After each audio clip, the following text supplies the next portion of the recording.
Hello students, welcome to mining world. ना तो आज हम क्या पढ़ेंगे? Resolution of vector.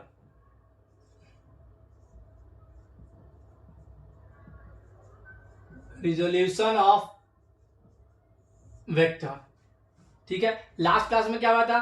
Types of vector पढ़ लिया, फ्री वेक्टर पढ़ लिया, यूनिट वेक्टर पढ़ लिया, ठीक है। तो आज क्या पढ़ेंगे? Resolution of vector. अब देखो, जब भी वेक्टर, जरूरी नहीं कभी एक्स एक्सिस पे ही हो या वाई एक्सिस पे ही हो, ये भी तो हो सकता है ना किसी एंगल पे वेक्टर हो। उस केस में क्या करेंगे? उसी केस को सॉल्व करने के लिए रिजोल्यूशन ऑफ वेक्टर कर पढ़ते हैं। यानी वो जो वेक्टर होगा उसको क्या करेंगे, एक्स एक्सिस और वाई एक्सिस में रिजॉल्व कर देंगे, ब्रेक कर देंगे। अब देखो, इसको कह सकते हैं when a vector is inclined at some angle,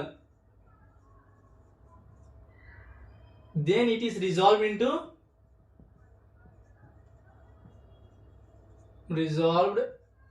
into components, ठीक है।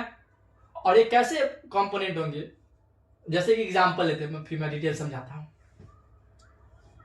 मान लो कोई वेक्टर ये है, ये ले लो एंगल पे, ठीक है। मान लेते हैं 10, मान लो ये 30 डिग्री है, ठीक है। अब तो ये किसी एंगल पे वेक्टर है, तो एंगल पे कैसे सॉल्व करेंगे? पहले इसको क्या करते हैं, इसको रिजॉल्व करते हैं एक्स कंपोनेंट में और इसको वाई कंपोनेंट में। और ये एक्स और वाई क्या है, आपस में एक दूसरे को परपेंडिकुलर, यानी ये दोनों 90 डिग्री एक दूसरे से बनाएंगे। एक्स और वाई क्या हो गया, परपेंडिकुलर टू ईच अदर। अब देखो, ये 10 मान लेते कुछ भी मीटर पर सेकेंड से जा रहा है, तो याद रखना एडजेसेंट टू एंगल इसको कॉस थीटा में ब्रेक करते हैं, ठीक है। और अपोजिट टू दिस क्या हो जाएगा, जो एडजेसेंट नहीं होगा, जो बचा वो क्या हो जाएगा, उसको साइन थीटा में ब्रेक करते हैं, यानी 10 cos 30। और ये क्या हो जाएगा, ये हो जाएगा 10 sin 30। यानी कि इसको बेसिक में कह सकते हैं, कोई अगर ए है, ठीक है, और ये थीटा है, इसका कंपोनेंट एक्स एक्सिस में क्या होगा, ए cos थीटा, और इसका क्या जाएगा वाई एक्सिस में, ए sin थीटा। ये ब्रेक करने का बेसिक रूल होता है, ठीक है। अब देखो, इसको क्या कर सकते हैं, 10 cos 30, तो 10 cos 30 क्या हो जाता है, √3/2, यानी 5√3। 10 sin 30 क्या हो जाएगा, sin 30 हाफ, यानी 5। यानी अब एक्स कंपोनेंट क्या हो गया, 5√3, वाई कंपोनेंट क्या हो गया, 5 हो गया। इसी को क्या बोलते हैं, रिजोल्यूशन ऑफ वेक्टर। यानी कि उसको एक्स कंपोनेंट में क्या उसको रिजॉल्व कर सकते हैं और वाई कंपोनेंट में क्या रिजॉल्व कर सकते हैं, ठीक है। एक और एग्जांपल करते हैं।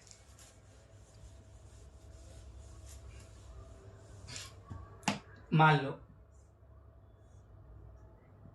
कोई वेक्टर ये था, 100 ले लो, ठीक है, या कुछ भी 120 ले लो या 20 ले लो, ठीक है। मान लेते ये 45 डिग्री है, तो अब क्या कैसे ब्रेक करोगे रिजोल्यूशन में, ये तो एंगल पे है। मैंने क्या बताया था कि वेक्टर के जो एडजेसेंट साइड होगा थीटा के बगल वाला, वो क्या आ जाएगा, कॉस थीटा। ये क्या आ जाएगा, 20 cos 45 डिग्री। और ये अपोजिट हो गया, क्या हो गया, साइन थीटा, यानी 20 sin 45।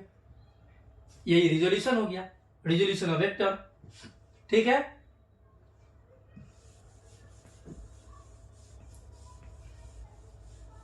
अब देखो, एक क्या होता है, स्केलर प्रोडक्ट। स्केलर प्रोडक्ट,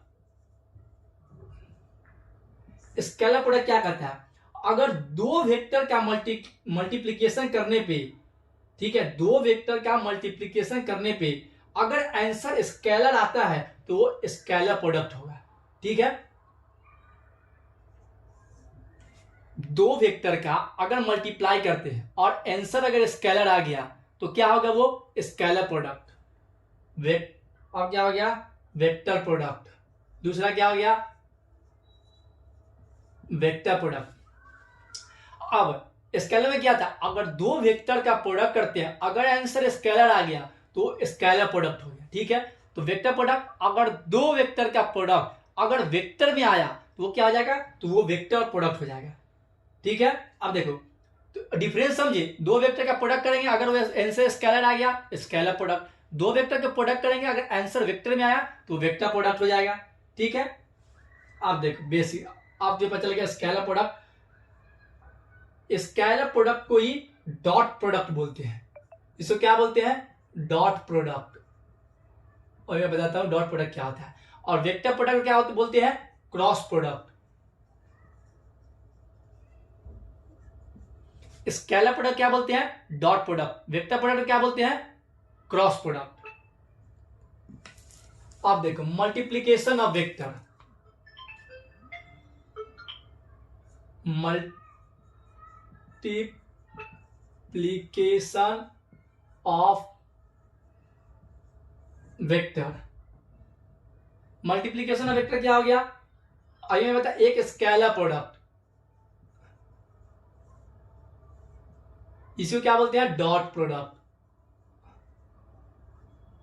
ठीक है, अब डॉट प्रोडक्ट क्या होता है, दैट मीन्स दो वेक्टर, वो एक वेक्टर मान लो, कोई बी वेक्टर मान लो, डॉट प्रोडक्ट मीन्स ये हुआ डॉट प्रोडक्ट। कोई दो वेक्टर का डॉट प्रोडक्ट ही बोला जाता है, उसको स्केलर प्रोडक्ट बोलते हैं। जैसे वर्क क्या होता है, force into displacement, force into displacement.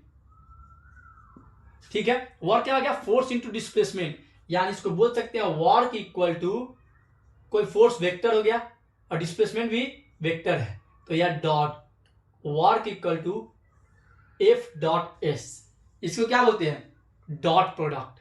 कोई दो वेक्टर को अगर मल्टीप्लाई करते हैं, अगर उसका आंसर अगर स्केलर में आया, वो क्या होता है, स्केलर प्रोडक्ट कहलाता है। ठीक है, सेम एग्जांपल बोल सकते हैं, power equal to force into force dot velocity. Force क्या हो गया, वेक्टर, वेलोसिटी क्या है, ये भी वेक्टर, और रिजल्ट क्या है, स्केलर में है, तो इसको बोल सकते हैं power equal to force into force F dot velocity, तो वो क्या है, स्केलर प्रोडक्ट में आ गया। सेकेंड में देख,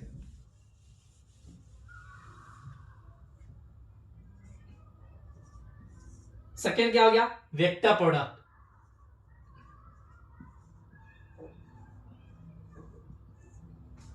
इसको क्या बोलते हैं, क्रॉस प्रोडक्ट, यानी कोई दो वेक्टर को क्रॉस प्रोडक्ट।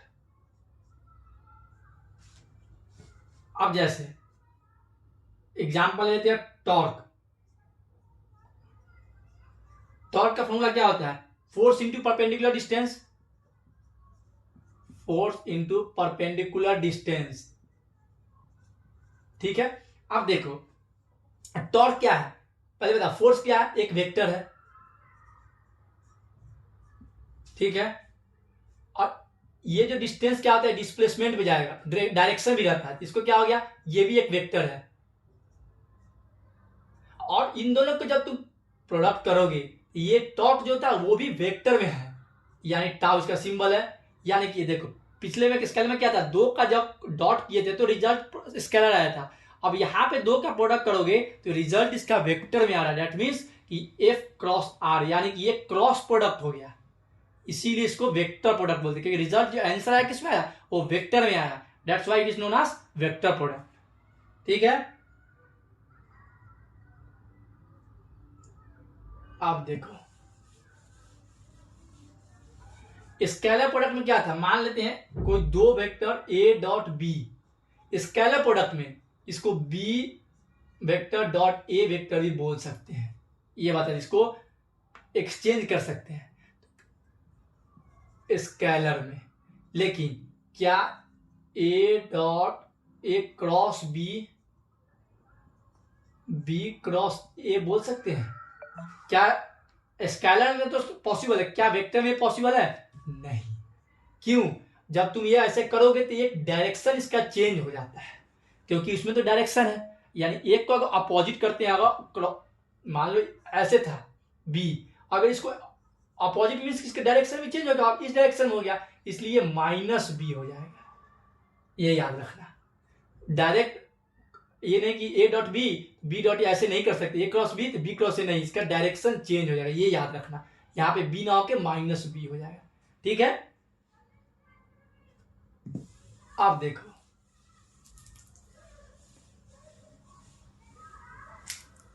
Scalar product.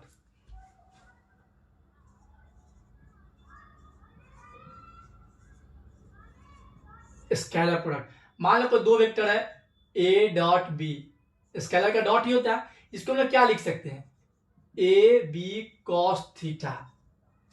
ठीक है, स्केलर प्रोडक्ट की वैल्यू क्या बोलते हैं, ए डॉट बी को क्या लिख सकते हैं हम लोग, ए बी कॉस थीटा। ठीक है, और एक और चीज याद रखना, i cap into i cap, ये क्या होगा, या j cap into j cap equal to k cap dot k cap, ये क्या होगा 1। अब कैसे देखो, अभी मैंने बताया कोई भी दो वेक्टर का प्रोडक्ट करते तो ए बी कॉस थीटा आता है। तो मान लो एक वेक्टर ये आई हो गया, दूसरा वेक्टर क्या हो गया आई। ठीक है, और कॉस थीटा, अगर आई सेम ही डायरेक्शन में है तो दोनों का क्या हो गया, दोनों के बीच का एंगल क्या 0 डिग्री, कॉस 0 क्या होता है 1, यानी इंटू 1, तो आई ए बी कॉस थीटा। ठीक है, तो आई इंटू आई क्या हो गया, आई का मैग्नीट्यूड क्या, ये क्या है, ये मैग्नीट्यूड है।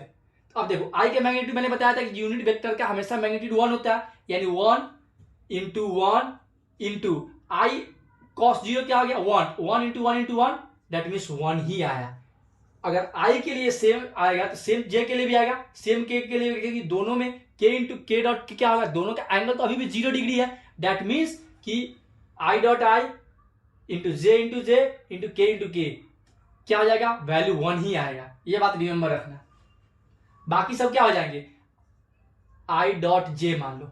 ठीक है, तो आई का मैग्नीट्यूड क्या हो गया 1, जे का मैग्नीट्यूड 1, और आई और जे डिग्री क्या होता है इन दोनों के बीच में 90 डिग्री, यानी कॉस 90 डिग्री। कॉस 90 क्या होता है 0, किसी भी चीज से मल्टीप्लाई करेंगे 0 तो 0 ही आएगा ना।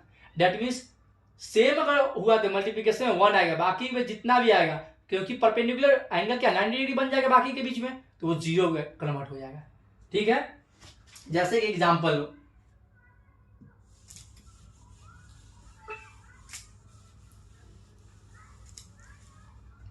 मान लेते कोई ए वेक्टर है 2 आई कैप प्लस 3 जे कैप प्लस 4 के कैप, बी वेक्टर 5 आई कैप माइनस 3 जे कैप प्लस 2 के कैप। ठीक है, ये मान ले। अब तुम्हें क्या फाइंड करना है इसका, ए डॉट बी। कैसे फाइंड करोगे, अभी मैंने क्या बताया था, जैसे ए डॉट बी करोगे, सिंपल सी बात है, इसको बेस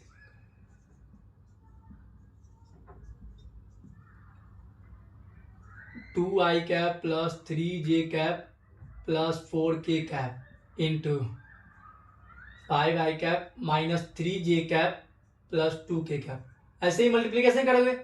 चलो लिखते हैं अब 2 आई कैप इंटू 5 आई कैप। अब देखो आई इंटू आई आ रहा है, 2 इंटू 5 10, मैंने बताया था आई इंटू आई 1 होगा, तो क्या आ जाएगा 2 इंटू 5 10, यानी कि 10।